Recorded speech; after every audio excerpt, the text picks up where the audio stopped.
शीला इस घर की बड़ी बहू थी जो बहुत खूबसूरत और सलीकामंद पढ़ी लिखी थी, लेकिन उसकी नंद उसकी एक नहीं चलने देती थी।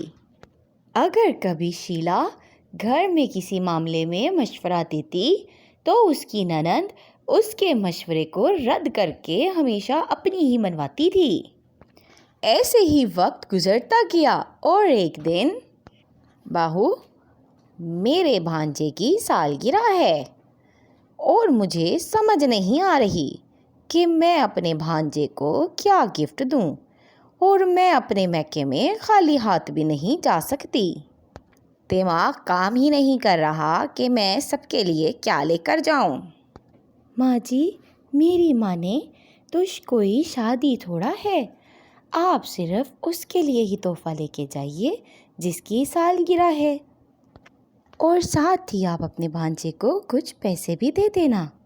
बात तो तेरी सही है बहू।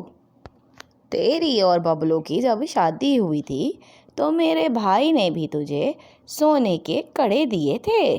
क्या? मामा जी ने मुझे सोने के कंगन दिए थे, मगर वो तो मुझे मिले ही नहीं। मामा जी ने आपको कुछ भी दिया हो भाभी, इससे आपको क्या, वो सोने के कंगन भला माँ आपको क्यों देगी? माँ ने भी तो उनकी बेटी को सोने के कंगन दिए थे, तो बदले में उन्होंने भी आपको सोने के कंगन दे दिए, तो माँ आपको क्यों देगी? देखो माँ, अब तुम्हें मामा जी को कुछ देने की ज़रूरत नहीं है। वो क्यों बेटा?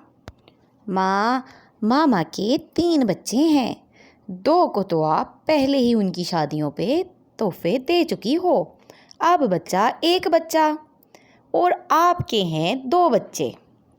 हम इतने भी अमीर नहीं जो दूसरों पर लुटा सकें। फिर भी अगर इतना ही देने का मन है तो कुछ नॉर्मल सी चीज़ बाज़ार से ख़रीद के दे देना।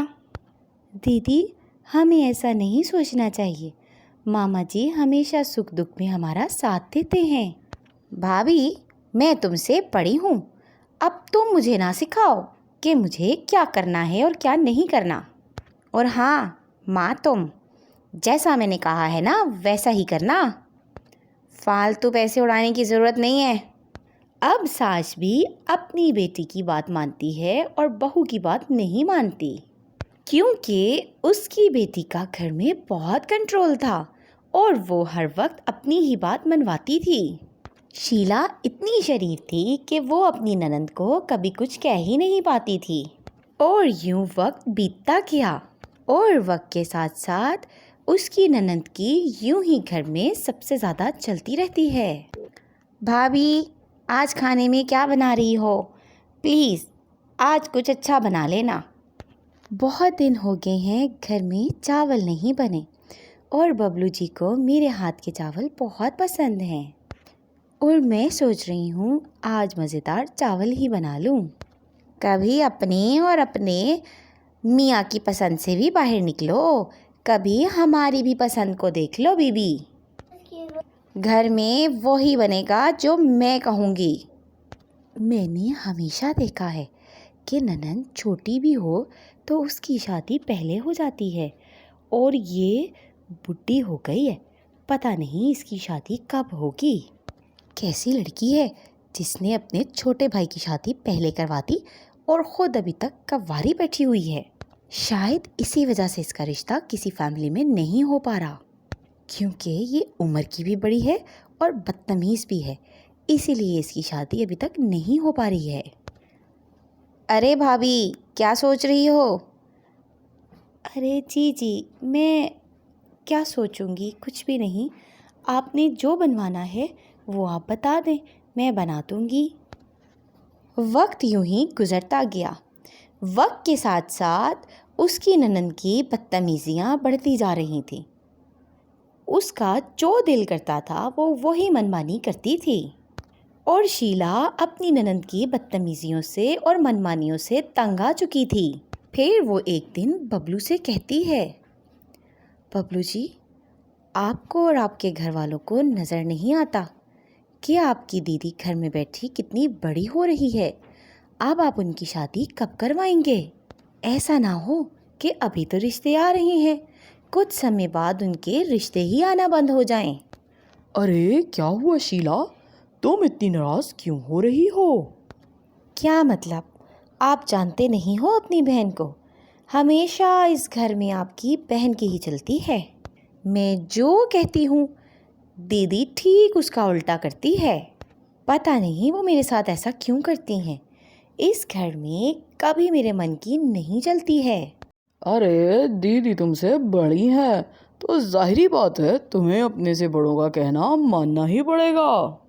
अरे बड़ी है तो शादी करा दो ना, अब उनको भी तो जाकर अपना घर संभालना चाहिए। मुझे तो ये समझ में नहीं आता कि ऐसी क्या बात थी जो पहले आपकी शादी करवाती गई। अरे शीला अब बस भी करो, उनकी शादी नहीं हो रही थी ना तो इसीलिए पहले शादी मेरी करवा दी।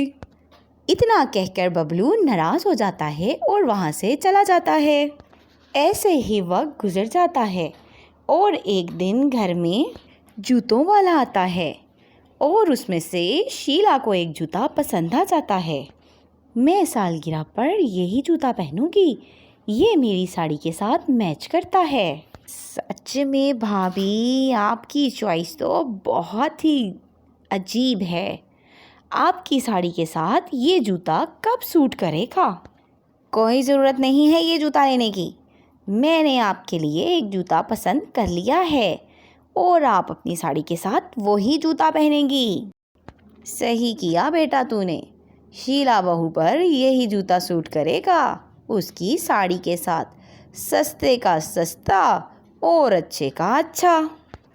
ठीक है, आप लोगों को जो पसंद है आप लोग वो रख लें। मैं बेकार में ही यहाँ पर आकर खड़ी हो गई।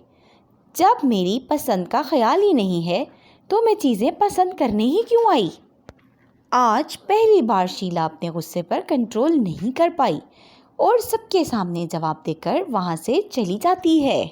शीला का ऐसा जवाब सुनकर उसकी सास और उसकी ननद का मुंह बन जाता है और दूसरी तरफ बबलू उसको समझाने लगता है। बबलू, हमारी शादी को 1 साल होने वाला है, जिसमें अभी तक आपने और आपकी माँ जी ने अपने कान बंद कर रखे हैं। आप लोग चाहते ही नहीं कि इस घर की बेटी इस घर से जाए। और आज शीला तो बबलू को भी जवाब दे देती है। ये बात शीला की सास और ननंद सुन लेते हैं, जो उनको भी बहुत बुरा लगता है। माँ, भाभी बिल्कुल सही कह रही है। मैं इस घर की बड़ी बेटी हूँ, लेकिन अभी भी मेरी शादी नहीं हुई। पता नहीं मैंने कौन से पाप करे थे जो मेरी शादी अभी तक ही नहीं हो रही। मैं अभी जाकर शीला को बताती हूँ कि तेरी किस्मत में ही शादी नहीं है, तो इसमें किसी भी माँ बाप का दोष नहीं होता है। फिर शीला की सास उसके कमरे में जाती है और उसको जाकर सारी चीज़ें बता देती है। उस पर शीला उसको जवाब देती है, माँ जी, रिश्ता ढूंढना कोई मुश्किल काम नहीं है। लड़कों की लाइन लगी हुई है। किसी भी अच्छे लड़के से सोच समझकर हम दीदी की शादी कर सकते हैं। आप किस दुनिया में रह रही हैं? अगर तुझे लगता है कि शादी कराना इतना आसान काम है तो अपनी ननद की शादी अब तू ही करा। मुझे अपने ससुराल से मिली ये पहली जिम्मेदारी मंजूर है। अब आप देखना कि मैं 2 महीनों में दीदी के लिए अच्छा सा लड़का ढूंढती हूँ। शीला अपने ससुराल से मिली हुई जिम्मेदारी बहुत अच्छी तरह से निभाती है और ठीक 2 महीनों के अंदर वो लड़का ढूंढ लेती है और उससे अपनी ननद की शादी करवाने का फैसला करती है और उससे अपनी ननद की शादी करवा देती है, जिसके बाद सब उसके ससुराल में उसी की बातें सुनते हैं।